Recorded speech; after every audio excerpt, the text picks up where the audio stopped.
we get fixated on finishing things when what we need to do is focus entirely on what we're doing right now.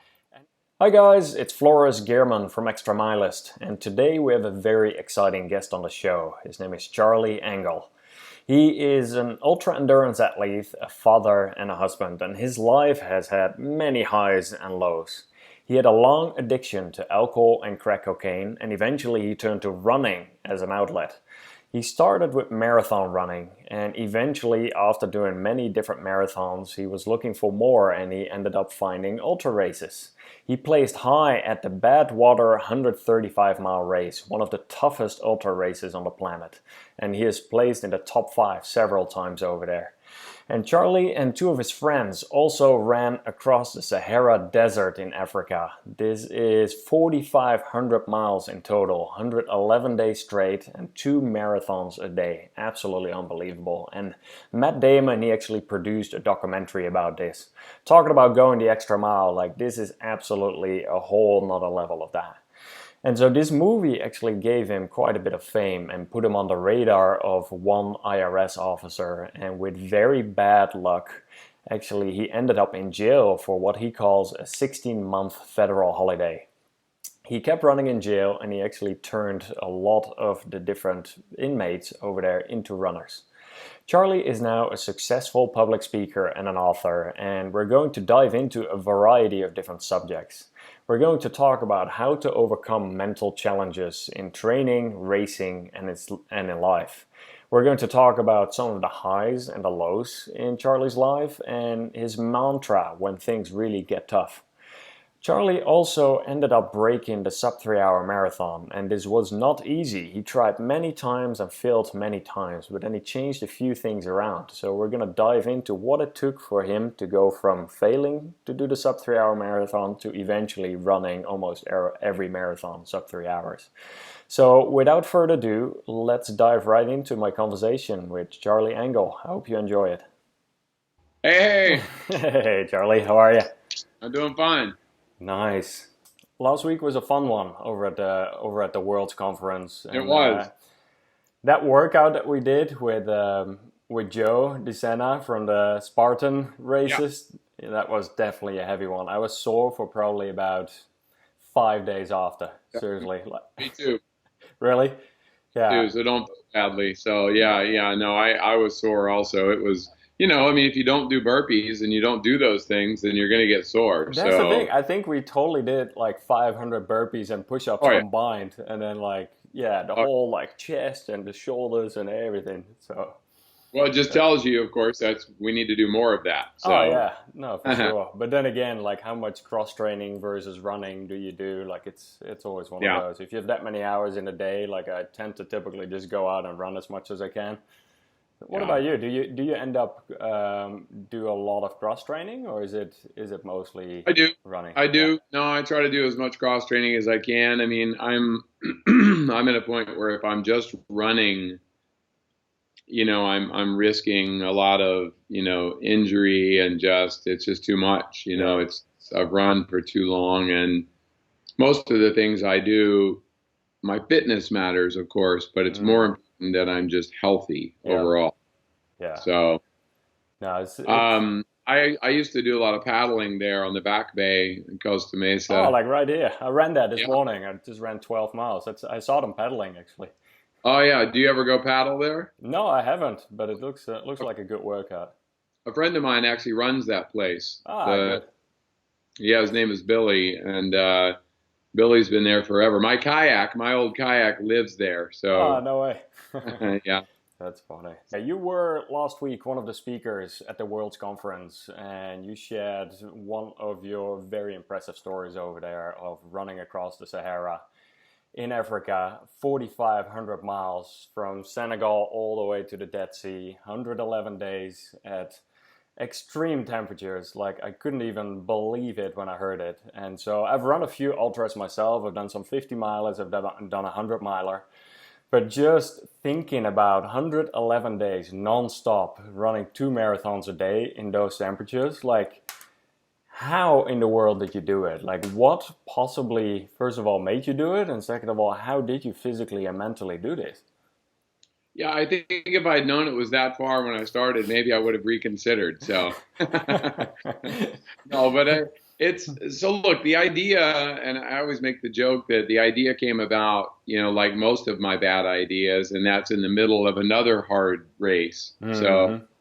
I was running across the Amazon jungle, racing against several friends. It was probably 300 people in this race, and it was a stage race, very much like the Tour de France. So, we had downtime every night. And I'm Hmm. just laying there in the middle of the jungle in a jungle hammock. And a guy I really didn't know said to me, hey, I wonder if anybody's ever run across the whole Sahara Desert. And, I always say that, words that are said to us by, a stranger can Hmm. like be the thing that can change the rest of your life. Yeah. You're just paying attention. And I actually thought it was a terrible idea at first. But I went home and I couldn't stop thinking about it. And I did some research and I found out that no one had ever run across the entire Sahara Desert. And in the adventure world, it's really hard to find things that nobody has done before. Yeah, yeah, yeah. That's a difficult one. So I fell in love with the idea and I began to just tell people, anybody that would listen, I told them that I was going to be the first person to run across the Sahara Desert. And then you were able to tell this story. Probably there was a lot of disbelief. Some people hoped to see you do it, but not that many people probably believed in it. Yet still you convinced Matt Damon and a crew to actually make a documentary out of it, right? Yeah, I think most people that heard the idea, I mean, look, I had been doing some pretty crazy runs for a number of years, and I think most people just humored me, like, oh, okay, yeah, that's nice, but not really believing. A few of them said it's just simply impossible. Hmm. A few of my even close friends said, you can't get resupplied. The temperatures are just too high, and there's simply no way to run in deep sand for, over 4,000 miles. Hmm. And, all of that made me dig in my heels, and I felt myself basically I took possession of the possibility and I let them have the impossibility. They could believe it wasn't possible. And I just kept telling the story. And Yeah. finally, a friend of mine who knew a director named James Mall offered to make an introduction. And I met James, and he had won the Academy Award for Best Documentary a few years earlier. Well, And that helps then, right? yeah, well, but I didn't. I mean, this is just a meeting. I thought Yeah. maybe I would get a student director or somebody. Hmm. And when I go in and I'm late to the meeting and I'm disheveled and sweaty and I come in the door and I'm like, hey, Tuaregs, Sahara Desert, never been done before, sand, water, all of this, and it was the worst, absolutely the worst pitch I've ever made in my life. I mean, no doubt about it. And at the end of the meeting, he stood up and he stuck out his hand and he said, "I'll do it." And a week later, he called me. He called me and he said, "Hey, I just talked to Matt Damon, and Matt says that he wants to narrate the film and executive produce." And then he asked me, he's like, "Would that be okay with you?" And I said, I told him, this is the truth. I said, I was really looking for somebody better. But yeah, Matt Damon would be okay. So, And that was, and we started to plan. so no pressure at that point, right? You basically have those guys lined up.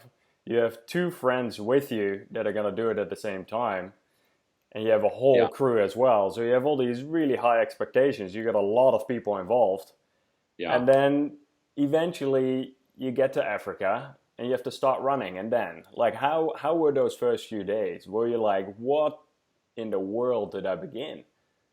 Yeah. First of all, we got there, and I mean, I really did believe that I had, in my gut, I felt sick all the time because I was worried I had like suckered all of these people out to the desert, and that, that this was going to be a joke. Because I mean, look, I felt like it could be done, but I knew we needed to run, basically 50 miles every single day for probably more than 100 days.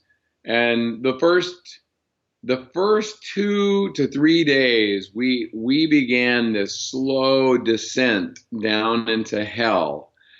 And by day 7, we had gone fully into the abyss, and the entire team was falling apart.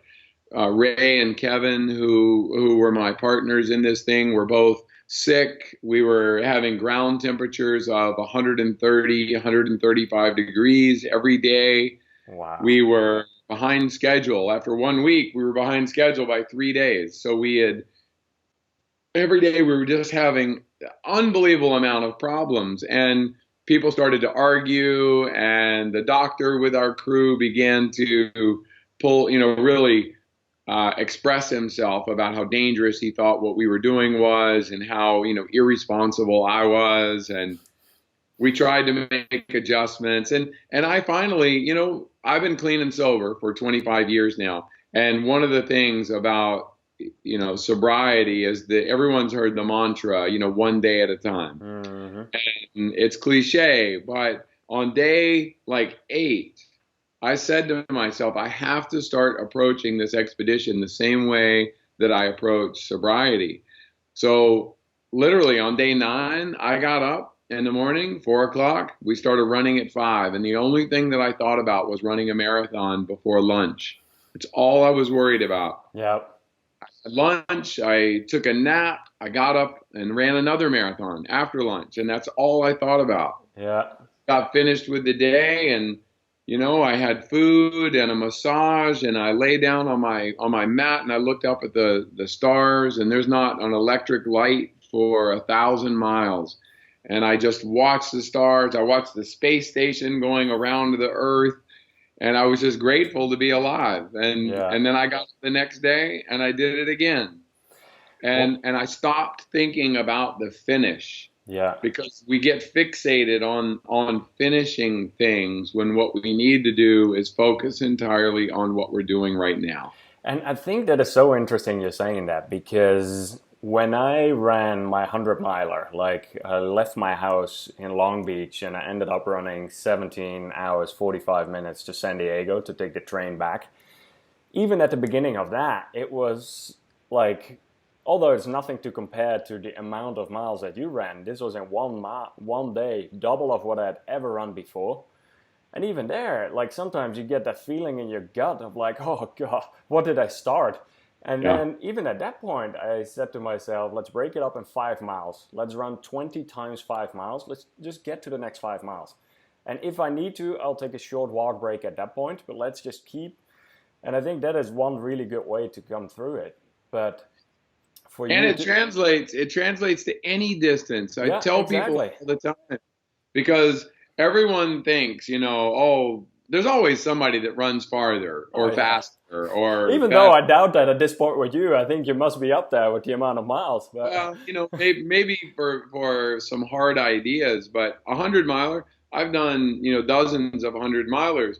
Not one of them ever has been easy. Mm-hmm. And every single one of them at some point of the race or the run, I wanted to quit. Yeah. And actually, in a way, I want that. Like people ask me why all the time, and I love getting to the place where I want to quit, where I can't take any more, and then try to find a way to continue to keep going farther.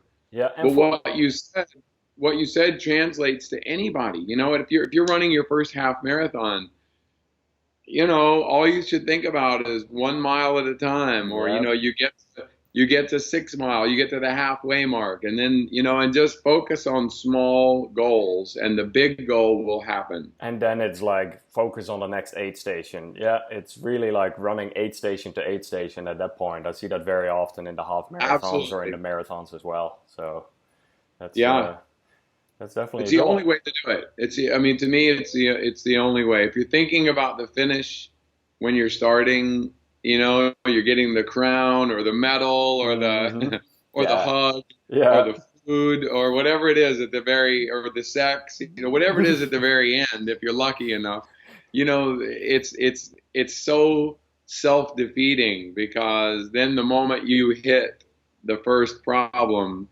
And like you, with your run, I'm wondering, did you experience some low times? Oh, absolutely. Absolutely. Because the furthest I'd ever gone was 50 miles. So as soon as I got past 50, you're in that zone of like unknown territory. Yeah. And that is the exciting part. You don't know what's going to happen after that. And so at about 62 miles, I was at a stretch for 20 miles where there was no water. And about 15 miles in, I ran out of water. And I ended up like bonking, like, and really getting to a negative place that I was walking. And I was really trying to find out, like, how do I overcome this? And then eventually you run into a convenience store, find like a Coke or find a water, you drink it, and you have that rebirth. You're like a second person. And then the amount, and I think a lot of marathon runners can relate as well. Like once you almost hit that wall, you hit that wall around mile 18 or 20, and you take some food and eventually you overcome it again. Like that is like, that's where that passion really comes through. Like I feel that's a very exciting part in a race. Well, and if you're properly trained, and I always tell people, most of the time, if you've done some decent training, and for a 100-miler, I don't even know what that means. It's so different for everybody. For me, most of my training is about time on my feet. It's not about distance.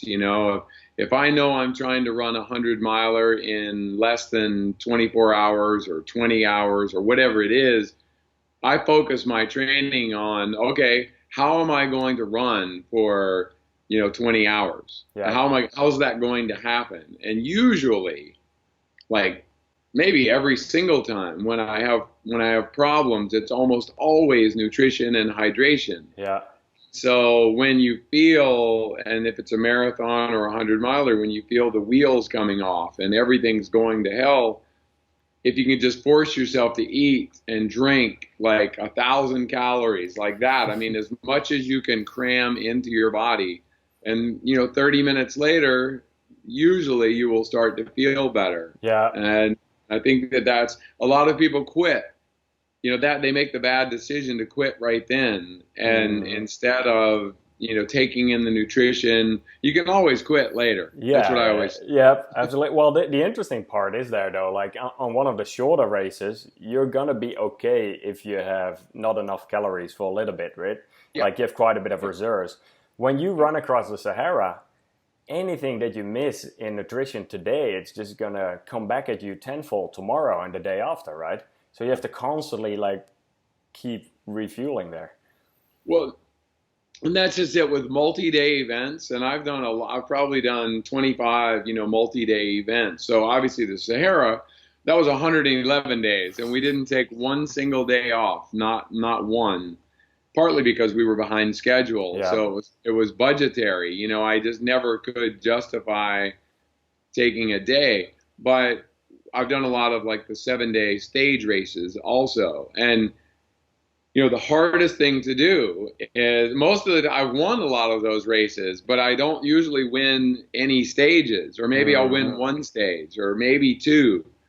But a lot of times I'll win the race, and it's because obviously I'm consistent. Yeah. And a lot of people can beat me on one day.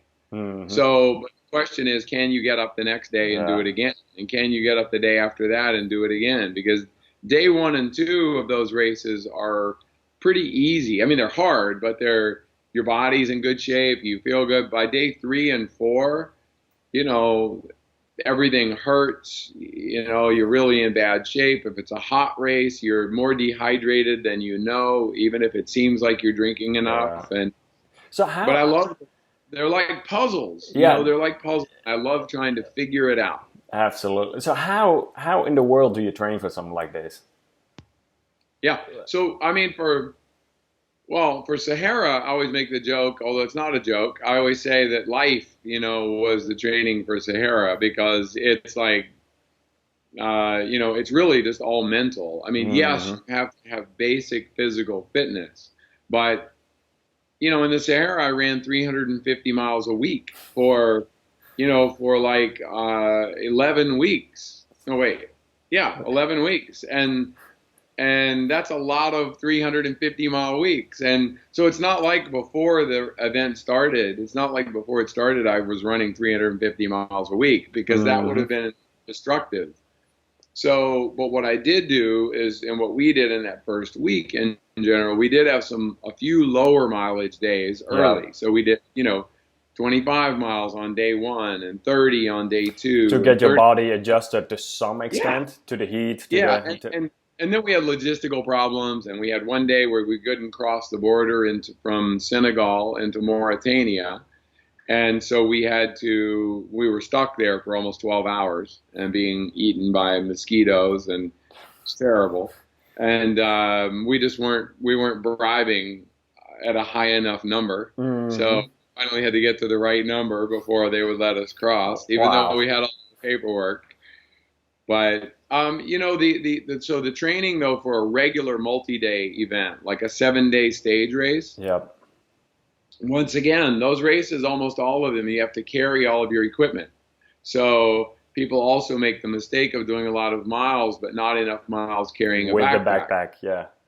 Because if you're training and then all of a sudden you start with a 20-pound backpack, on day one, and you haven't been training very much with it, yes, it's hard on your body, but more than anything, I guarantee 100% you'll get blisters Yeah. because It's your all, body yeah, is, different. yeah, it's just not Yeah. used to it. Everything's different and it feels different. So my training is very much based, though, as I was saying, on time. So I know that most of the stages in these 7-day races are going to take me, most of the stages are between 18 miles, and then there's always a long day, a 50-mile day. So I know the stages are going to be between 3 hours and 10 hours, depending on the terrain and on a lot of things. So when I'm doing my training, especially in the month before the race, I'll take a week where I don't worry about distance, but I'll put on the backpack and I'll run 3 hours on day one, and then 4 hours on day two, and then five, and then six, and I will work myself up, but I'll do a lot of walking. Yeah. My goal is not to cover the mileage. My goal is to see what it feels like to be on my feet for that amount of time every single day. And this is the most fascinating thing to me about the human body when it comes to this kind of training. And that is that, just like with Sahara, day two, day three, day four, you're just like down, down, down, down, down. And And then, you yeah. flatten out. And I always say your body finally says, okay, you jerk, I see you're trying to kill me. Yeah. So I'm going to adjust to this. And suddenly on day 4 or 5, you begin to feel better. Not great because you're beaten up, but you adjust and you feel better. And if you can survive like day 3, usually you're going to be okay. And there's this one part as well, right? We were just at the Worlds Conference up in LA, and Andy Wells from Red Bull High Performance Group was speaking over there. And he was talking as well, like about the perceived risk and the actual risk, right? Where at some point your mind is going to tell you, all right, this is not good. You cannot go further. Or like it's same if you go run a 10K, if you go run a half marathon, a marathon, whatever. At some point your body says this is not good. Yet you can override that. You can do a lot more than what you think you're capable of. Like you're only at 40% or something like that when you hit that initial wall, right? Yeah. And so I'm sure that you over the years have been able to get that higher and higher, but at some point you're going to get to a point where it becomes dangerous. And so that's why I'm sure you had to listen as well to some of the doctors on staff or some of these other scenarios. So I think it's all, and you just said a really important thing. I always try to make sure that there's somebody along with me that I really trust their judgment. yep. Because normal people, even your family or just regular friends, they're going to tell when you all of a sudden, when you're throwing up for the 10th time or you're limping because your foot hurts and you got blisters, they're going to say, hey, do you want to stop? Because it's okay. Yeah. You've done so well. Well, I make sure I don't have anybody like that on my crew. Yeah, exactly. Because Because then you I would don't stop right away. yeah, Yeah. I don't want somebody telling me that. Now I don't necessarily want them, yelling in my ear like a drill sergeant either. But what I want is someone there that I trust that can give me an honest opinion and say, and this happened to me one. I have a good example, and several years back, I tried to break the record for the fastest run across the United States, and I failed miserably. And I made it like 17, 18 days running 70 miles every day. And I was just, I mean, by day two, I was already a disaster. I had MRSA, which is a staff. You already started with the MRSA, right? Like I did. you already Got had it it a few days 3 days. prior. Yeah, 3 days before the event began. But we had sponsor money, we had camera crews. There was no, at that point, there was no not going. Like Hmm. I was going. There was no way out, and I wasn't going to use it, as an excuse not to go. But but the point is, really the point is, if you saw that film, Running America, I, I had people around me that I trusted, and there came a point where they had to come to me and say, look, you have a foot drop. I had numbness in all my toes. I had some serious stuff going on with tendonitis in my right leg, especially. And they're like, there is a genuine chance you're gonna screw yourself to a point where maybe you won't run again. Yeah. I mean, and if I was, 2,500 miles into it, and I only had, 1 week to go, then maybe I would have said, okay, I'm gonna risk it. But I was only, I was 2 weeks into it, and I was an absolute disaster, and it just simply wasn't. It just wasn't going to be safe, and it wasn't going to happen. I needed someone else to tell me to stop, and it was Chuck. Actually, Chuck was my crew chief in the Sahara, and I trusted him. Because he's a tough son of a bitch. He's not the guy that's ever going to say, I think you should stop. Yeah. Well, that's And he did. really good to have someone like that around. So at least you can blame him. You can't blame Not yourself for exactly. it, I'm right? like, dude, I didn't want to stop. Why? No. But the Yeah. other thing about it too, I'll give you another great example of the mind and what a role it plays. And I've seen it so often myself. And I mean, you have a lot of people that you talk to that talk about coaching. And I mean, I'm not a coach really, but I understand me pretty well. So I went to run the Barkley several years back, and most people know the Barkley in this world. It's like an impossible race in Tennessee, and only 15 people have ever finished. I wrote an article for Runner's World, a feature article after I ran the race, and I didn't finish.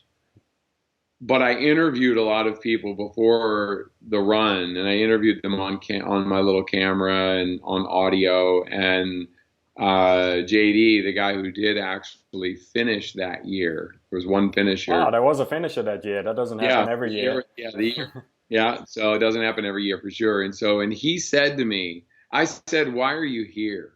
Why are you here?" I tried to just keep it very simple. I asked a bunch of questions, but I said, "Why are you here?" And his answer was so perfect, like it gives me goosebumps. He said, "I'm here to run 5 loops." And like that was his mentality. And I realized when he said that to me, that what I was there for was to do my best. Yeah.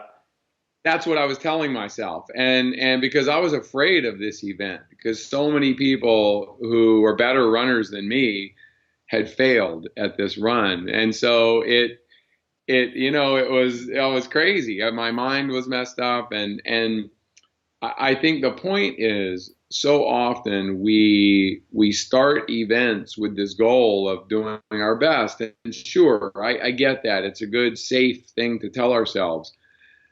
But once that even slightly negative thought enters the mind, or if I've got this injury, and so if I feel badly, I'm going to quit. Those thoughts at the start of a race, essentially are absolutely. It's all mental at that point. Doom. Yeah. No, and that's the thing. Like, besides the Sahara and Barkley Marathon, you've run many different Badwater events. You've placed in the top 5 several times. Like, do you have some type of mantra or something that you go back to, like, once things really get tough? Is there anything that you keep repeating to yourself, or is? I do. I do. And in fact, check it out. It's right there. I don't know if you can read it. No big It says deal. no big deal. And and actually there's a more personal note to that, but my wife has had lymphoma 3 times in her life. Wow. And once as a little girl and as a teenager and then again in her 20s. And this was her mantra that I borrowed. And like it actually gets me choked up. She was, you know, the odds of me ever meeting her, because we've only been together 4 years, were almost, less than zero, because she shouldn't have survived the first time at 7 years old. She shouldn't have survived the next time at 17 years old. And her mantra, though, as a teenager became, she just told herself every time, no big deal. Not as the disease as a whole so much, but on a daily basis, she was in so much pain and discomfort, and it was chemo and radiation and all the things that we all know about with cancer. And her perspective, like the things I do are for fun. Mm-hmm. It's they're for fun. Nobody's forcing me to go to the Sahara or to run 100 miles or to, my life doesn't depend on it. And so I remind myself of that I get this opportunity to do something very personal for me. And yes, it's a challenge. And I say I don't need it. I do need it. Like my body needs it. My mind needs it. It's your outlet. It's right. Yeah. It keeps me sane moderately. It keeps me motivated. It makes, believe me, it's better for everybody around me because I'm a nicer person, and it's all of these things it does for me. And it also feeds that part of me that needs to know whether or not I can do something. I want to know. I want to get to that place where I want to quit. And my wife tells me that I'm far too comfortable with suffering, that maybe I like it too much, because but it is something that I understand suffering. And like most people, a lot of my suffering has been self-imposed. Some of it has been put upon me by other people or other circumstances or just, bad luck. I mean, and that is also what really comes through in your book, right? So last year you wrote a book, The Running Man, and it's really your life story, right? It is. Exactly. So very fascinating read. I read it last week, and it's incredible how it describes all the different ups and downs and the different moments, the different things that you've gone through. I'm not gonna lie, like reading that, I'm like, wow, that's a heavy life. And that is everything from performing really good in school to getting addicted to alcohol and drugs to eventually like getting all this fame with different running documentaries to people diving into your personal life, and eventually you're going to jail and spending time there. Like, can you talk a little bit more about some of these highs and lows that you've experienced and how you have gone through that and actually come out as a stronger person?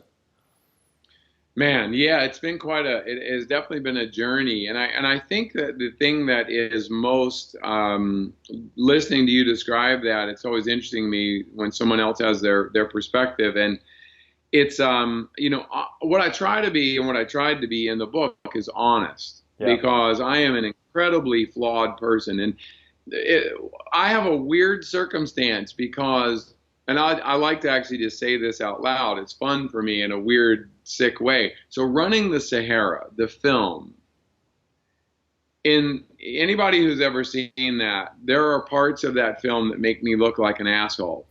And people watch that film. I mean, a couple 100,000 people at least have seen that film, and a lot of them are runners, so they're my peers. They're people who know me or think they know me, and that's kind of my point. They see a film about me and they think they know me. So then when something, and look, I'm not saying there are parts of the film that are just inaccurate. The end of the film where I supposedly leave my teammates and stuff like that didn't happen.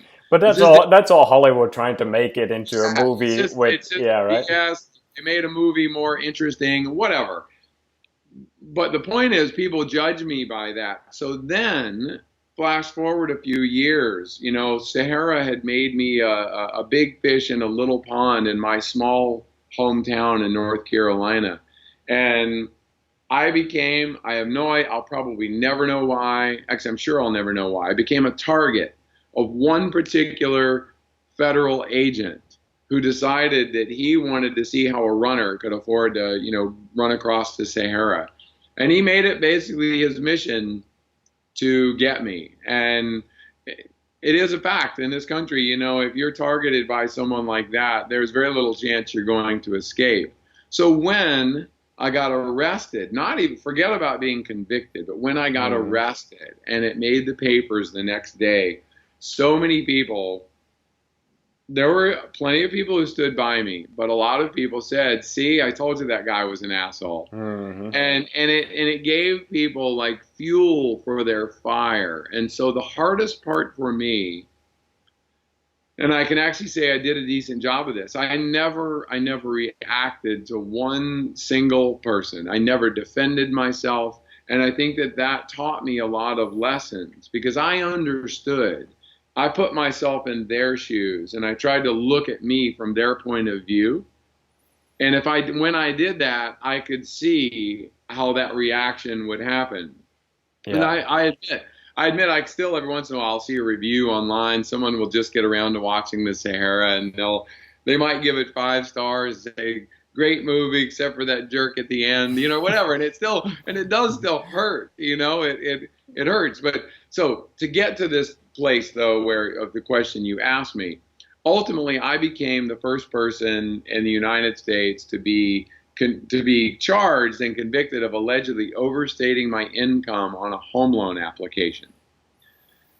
So I always like to let that sink in for a second. And look, we're not here today to talk about, any of the nuances of that. Read the book. I think you can vouch for the fact that I tried to keep my book very balanced, and I tried to make it about what I actually believe, my philosophy, which is it just doesn't matter what happens to you in life. All that matters is what you do about it. Yes. Good and bad things happen to everybody. Fair and unfair happens to everybody. And so what matters is how you react to it. So when it happened to me, I focused on what I was going to do about it. Once I was in prison, which I was there for a year and a half in federal prison in Virginia, West Virginia. Once I was there, I really did. On day 2, I just had to talk with myself, and I'm like, look, I have a choice.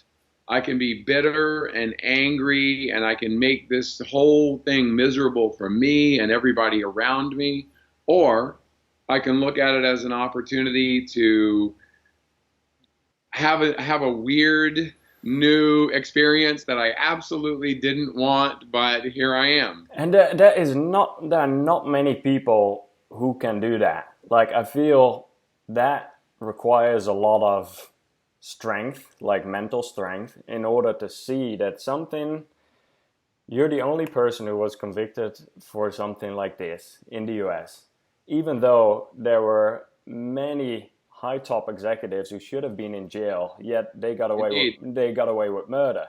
And then some signatures are like faked and in a very unfortunate circumstance, and we're not going to dive into it. Anyone who wants to go into detail can read it over here.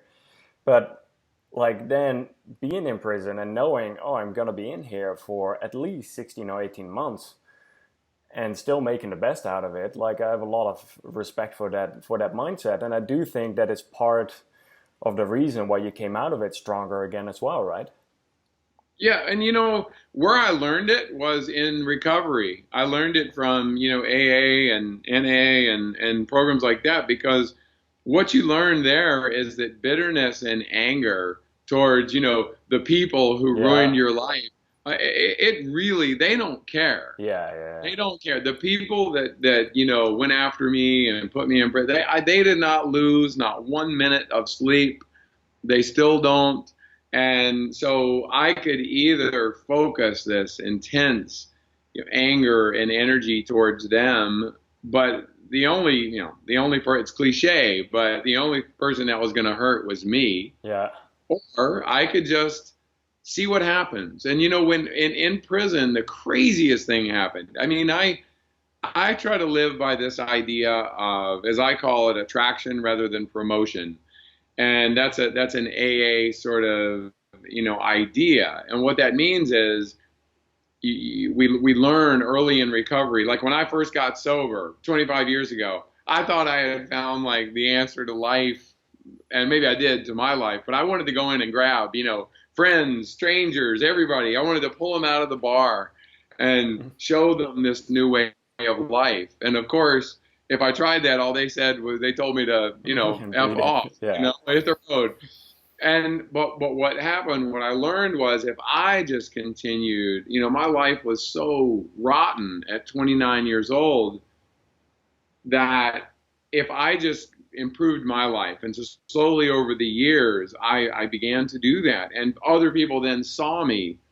And eventually those people came to me and they said, "Hey, how did you do it?" Because they were tired of drinking or drugging or whatever their problem was. Then I had permission to try to help them. Well, the same thing happened in prison. I went to prison, and look, you don't go up to the fat guy in prison and say, "Hey, man, you look like you could lose some weight." That's a really bad, Yeah, really bad. that's not a good intro, right? No.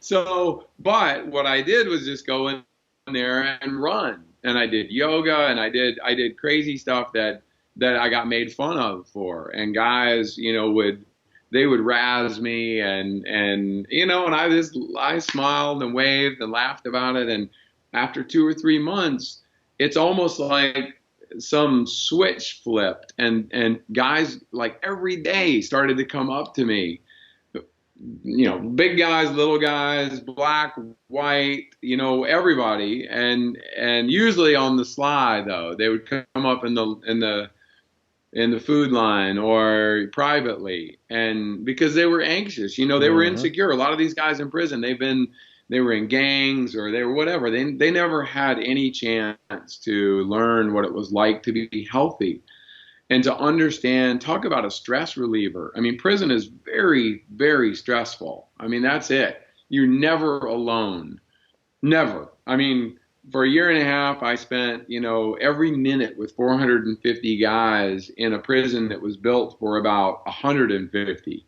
Wow. So you're crammed in this space, and the sound and the smells and just the everything drives you crazy. Especially And for you, being a runner, like hitting the road man, for so many miles, that's from one extreme to the other again. I was like the worst person ever to be locked up. I mean, just from a standpoint of my cell. So what I did is, I mean, there were times I ran in place in my cell for hours. They thought I was nuts. I mean, nobody ever bothered me because they thought I was just out of my mind.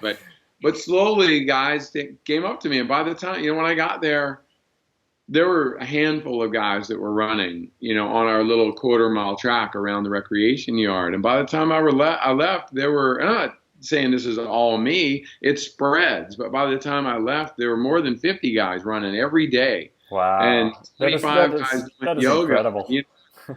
And that spread. Like some of those people, I absolutely was responsible for getting them into it. But then, of course, other people came up And to then, them, yeah, and it spread out, and all of a sudden it was like this cool club.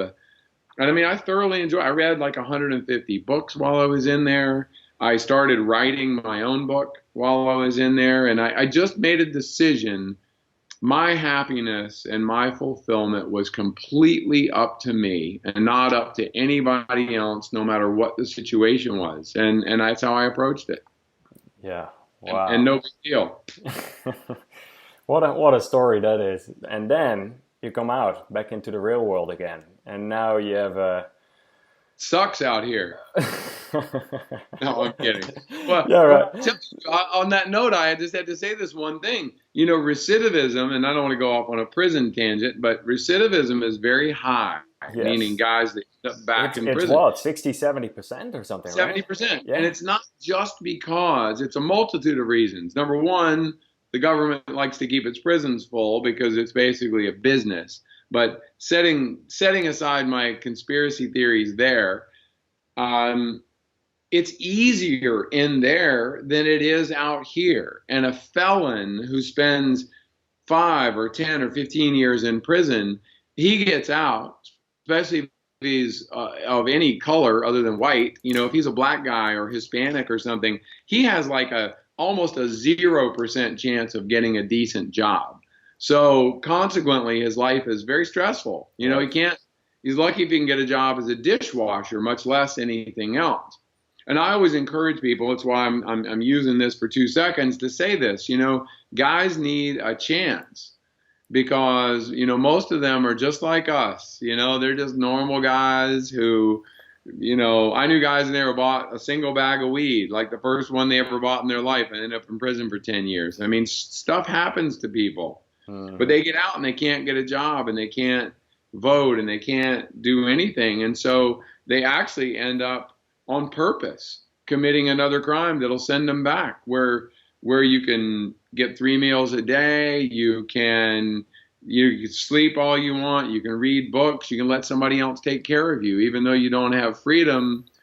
You know, it's crazy that anybody would ever want that, and I certainly don't want it again. But you know, we need to divert people who have drug problems into other programs, because as taxpayers, it also costs us a fortune.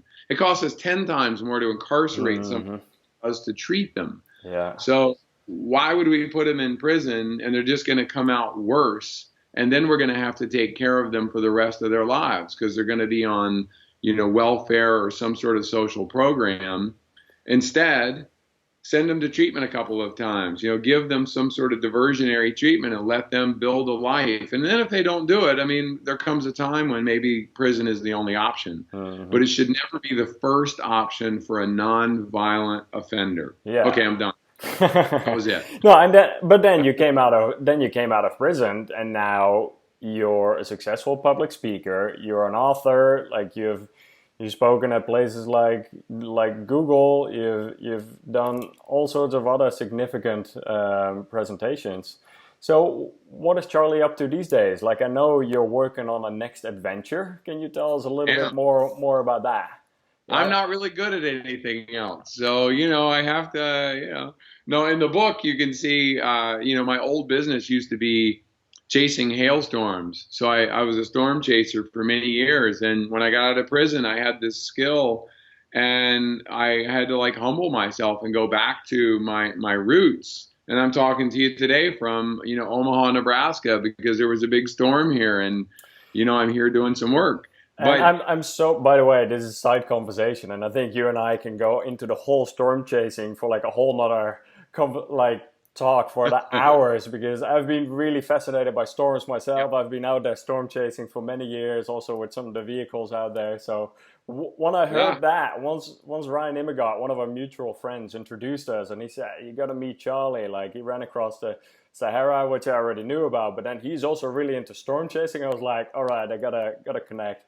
So. I love it. I love the energy around storms, and I just, you know, it can be a little dangerous, but I always say it's only dangerous if you're really lucky, because most of the time, you know, you're just a little bit behind. Yes. But you know, no, so I got out, I started doing that, but I got a chance. I'm a lucky one, you know, because, you know, my job, if you will, is it's speaking and it's writing, and these things I've been able to do, and I've been very, you know, very fortunate. And I needed to find something else though, and that something else is coming, you know, it's coming in shape right now, and it's basically, it's a new adventure that I think will more than rival Running the Sahara. And I've been planning this thing for many years, you know. So prison kind of interrupted these plans, but that's life. But it's to go from the lowest place on earth,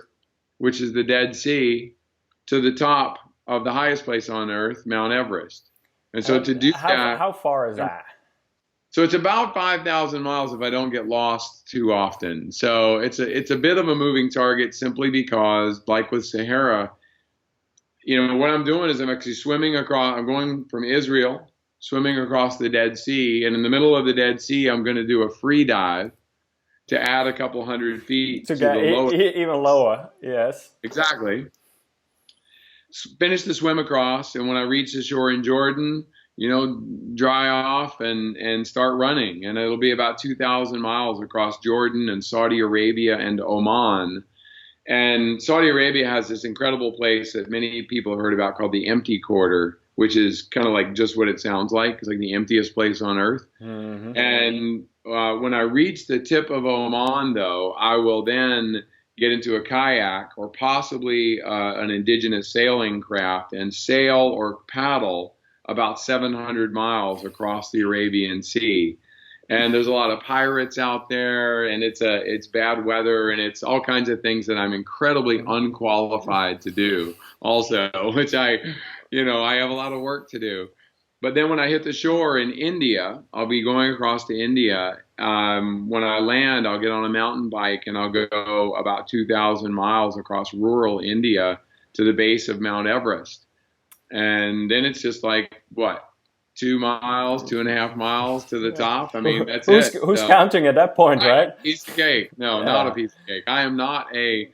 once again, people always ask, are you a climber? And I've been over 20,000 feet probably a dozen times, but I'm also humble enough to realize how over my head I am with this. And so I have a lot of training to do between now and then. And this expedition will start in January of 2019. So I have about, a little less than 18 months at this point. And you mentioned Ryan Emmergard earlier, and companies like Volcom have come on board to support me. And that's just, again, I'm incredibly lucky. But I do want to say one thing about look, it's the lowest place to the highest point, and it certainly is a metaphor for my life. And I think for the lives of pretty much everybody. I mean, we kind of go through life hitting these lows and finding our way to climb out of that. And sometimes it takes a goal, something to really shoot for. And sometimes it just takes, clawing one day at a time, doing the best you can. And, I'm approaching this with that same philosophy.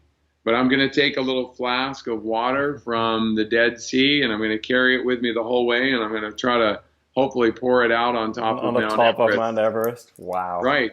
To bring these two extremes together in one place, and just to remind myself that is this journey for all of us, not to be too philosophical, but that's what we all go through. It really is. And so for you now, the big part is also like it's an expensive expedition, right? So right now, one of the things as well is looking for ways to fund a project like this, to find whoever wants to make a documentary or a movie about this.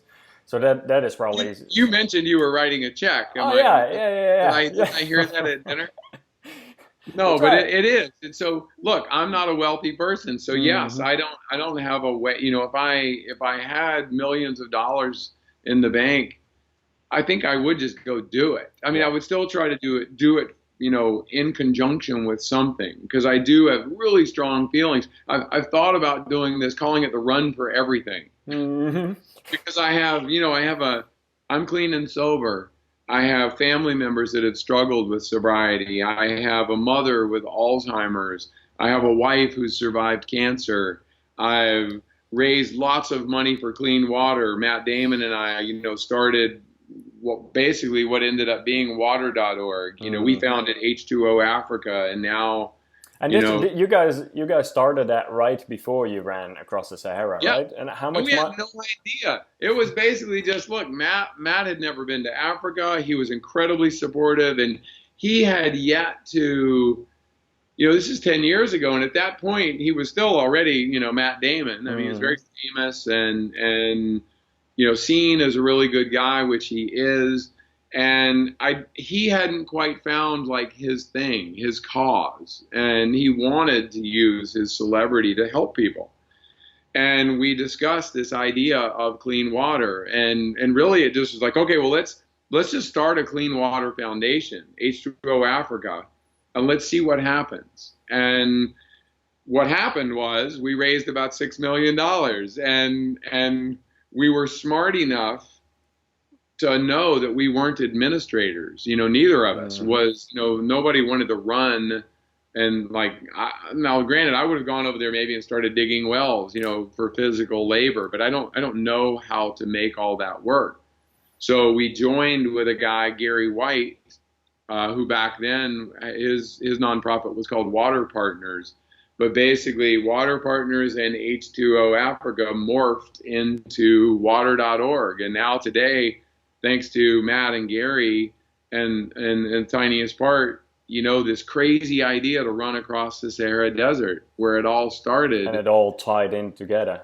Yeah, we're helping, millions of people with clean water solutions and permanent clean water solutions, not just temporary. And that's the important part of it. They do an amazing job. And just watching your documentary, Running Sahara, right? That was the name of it, right? Running Sahara. Yeah. Very inventive name. I want to make sure I got it right. So over there's one scene where you guys are running through the middle of nowhere, and all of a sudden you see a 7-year-old boy sitting on the ground waiting for his dad to return with clean drinking water, and he had to wait for 2 days.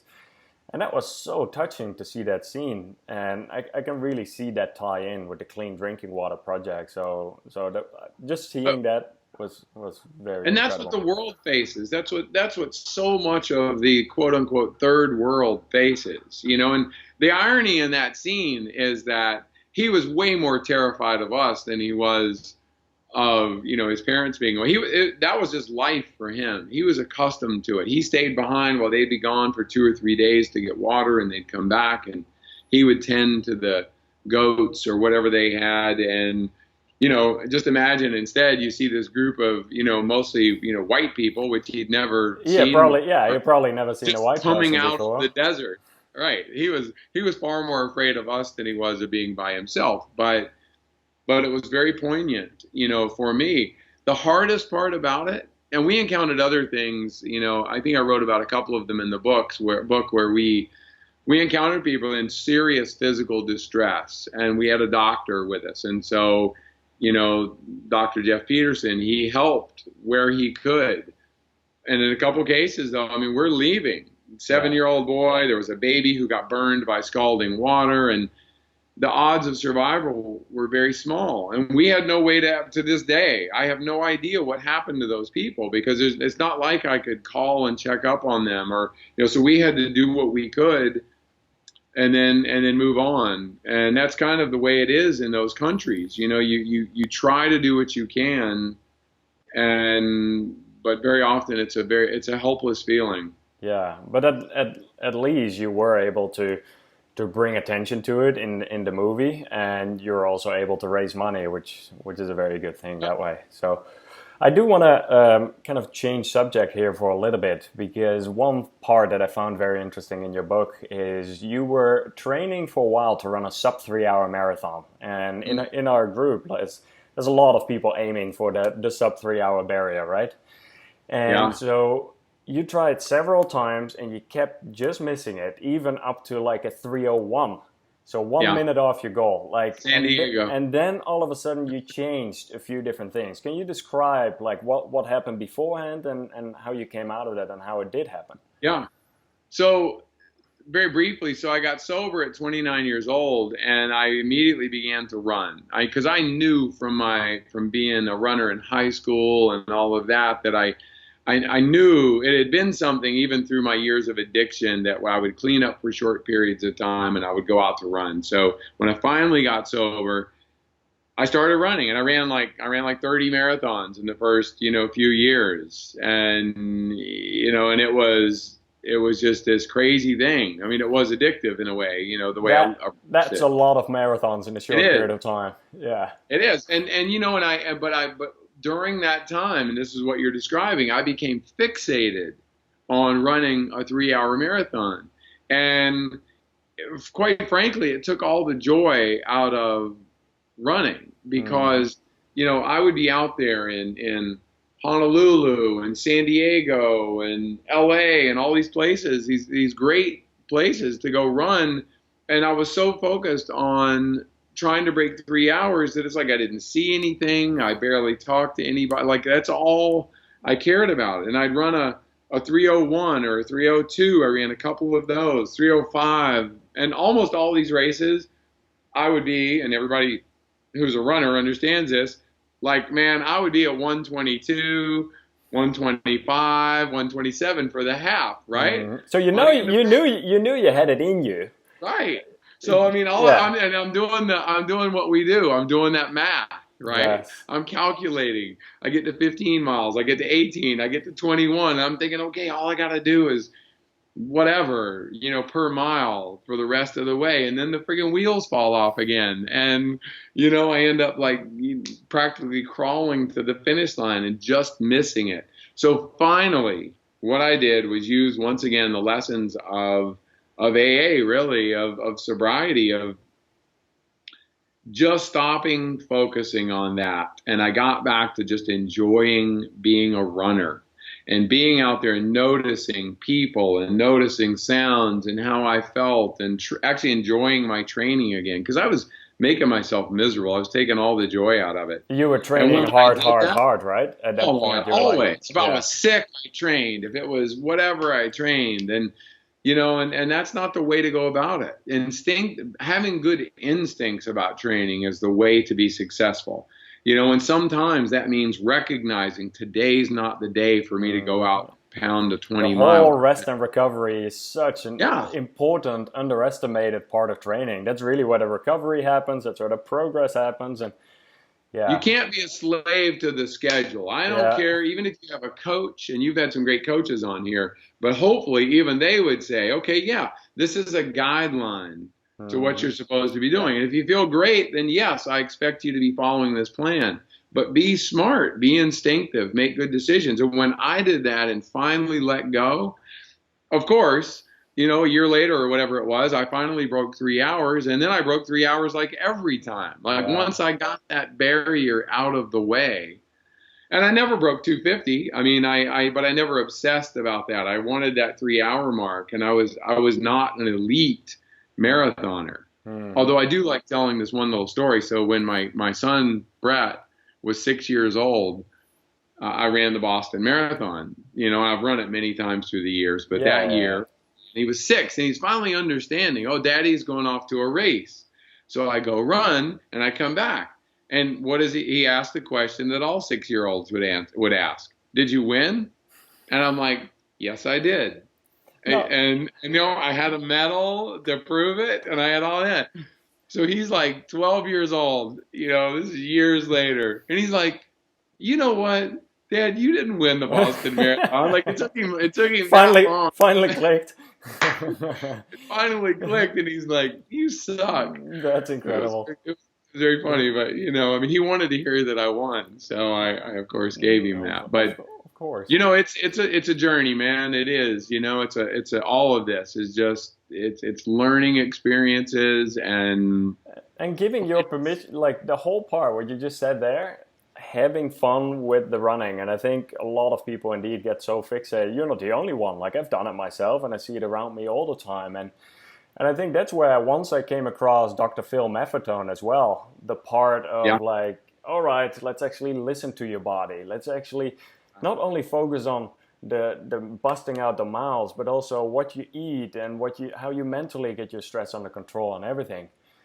And he's amazing. Oh, he's incredible. He's amazing. I think I told you that my wife ended up playing professional beach volleyball, and Phil was actually her coach for a while. Oh, I didn't realize that. Yeah, not just online. Like he was her coach. This is many years ago, and so she's a big fan of Phil's, and I've not met him before, but I hope that I'm pretty sure we're going to cross paths sometime soon. Maybe you'll make the connection. Oh, no, I'll definitely introduce you guys. He'll introduce me for Dead Sea to Everest. Exactly. I like having a coach because I like accountability. I want somebody to ask me how I'm doing, what I'm doing, and be accountable to somebody, so that, and someone like him, of course, would have an opinion about what to do, but it's important to have accountability. Yeah, absolutely. Well, this was This was a really good talk. I absolutely appreciate it. I wanted to do a little book giveaway. So I read the book. I have to say it is very well written. Like, it is not easy to write a book, and I know it's a monster. And you really put everything in there, like all the different stories, and it's really well put together. So I can highly recommend people getting a copy of the book. But I want to give a copy away as well. For anyone who wants to leave a comment on the blog. I want to basically just ask to leave a comment for if anyone is struggling with anything, like what that is and what you're doing to overcome it. Charlie has overcome several different struggles in his life, and hopefully some of the lessons that you have heard here as well will help overcome some of your struggles. I'm curious to hear about that, and we'll pick a winner from the comments over there. So. Thanks for doing that. Thanks for doing it. I appreciate what you said about the book. It's the New York Times actually reviewed, and the guy that did the review of the book, it was the greatest compliment I ever got because I knew him a bit. So it was a backhanded compliment. He said, I knew you would have good stories. I just didn't expect the book to be so well written. Mm-hmm. No, absolutely. No, but it was. It really right, was. As if a runner isn't capable of, runners aren't supposed to be right. Exactly. And the paperback actually comes out September 13th. So for those people that might want one but don't want to drop the full amount for a hardcover, the paperback will be out in a little over a month. So yeah, and it's available at the major bookstores, right? I saw it was Amazon, Barnes and Noble. Simon & Schuster is the publisher, and so you can get it obviously on Amazon, but at Barnes & Noble or Books A Million or any of those, and independent bookstores too. Good. Where can people find out more information about you? How do people follow along? Yes. Like, especially now, your next adventure, I'm sure people want to see how this is all going to come together. Yeah, simple, just my website. I have a pretty cool website that's just charlieengle.com. So you flash the book up there enough, hopefully people can figure out how to spell the name, but it's just charlieengle.com, and that will have a lot of historical information and a lot of photos and videos. And I've been slack about writing a blog, but I've vowed that that's going to start happening as I lead up to Dead Sea to Everest. So yeah, I noticed, like, in the media section, several different blogs. I saw you did the Rich Roll podcast. You've been on the podcast with several other people. So that's it's fun. As you can tell, I like to talk. So, and I think that people find comfort, I hope, in how, I don't know if I'm normal or not, but I'm not some elite superstar. I wasn't genetically gifted with as a great runner, but I don't think that matters. It's about how you approach it, and everybody's success is relative to themselves, and what's important is to go out and give it a try. Especially if you run a half or you run a marathon and you're thinking about an ultra, just enter it. Yeah. Just find a race, find a 50 miler, whatever, and just pay your money and enter the race. And what you'll learn out there, whether it's an incredible success or failure, what you'll learn will change your life. Absolutely. One foot in front of the other, just slow down the pace. The longer the distance, just slow down the pace a bit more, and eventually, you'll get into that new territory, and that's the exciting part, right? Constantly discovering what new territory to get into. So it is. Yeah. Thank you. Good. Thanks for having me. All right. Thank you very much, Charlie. We'll be in touch very soon, and hopefully at some point we can do a follow-up conversation as well as you get closer to your project over here. Well, I have a feeling you may end up coming out there, and you may have to run across the desert with me. I absolutely would love to find. I would love to find a way to be involved and help you out in whatever way I can. So yeah, same here. Thank you, Charlie. Hey, what's up, guys? I hope you enjoyed this episode of the Extramilest podcast. It would be amazing if you can leave a review in iTunes.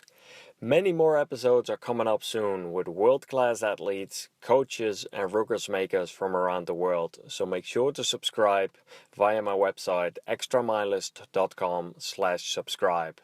My name is Floris Gierman. Thank you for listening, and hope to connect with you guys more soon.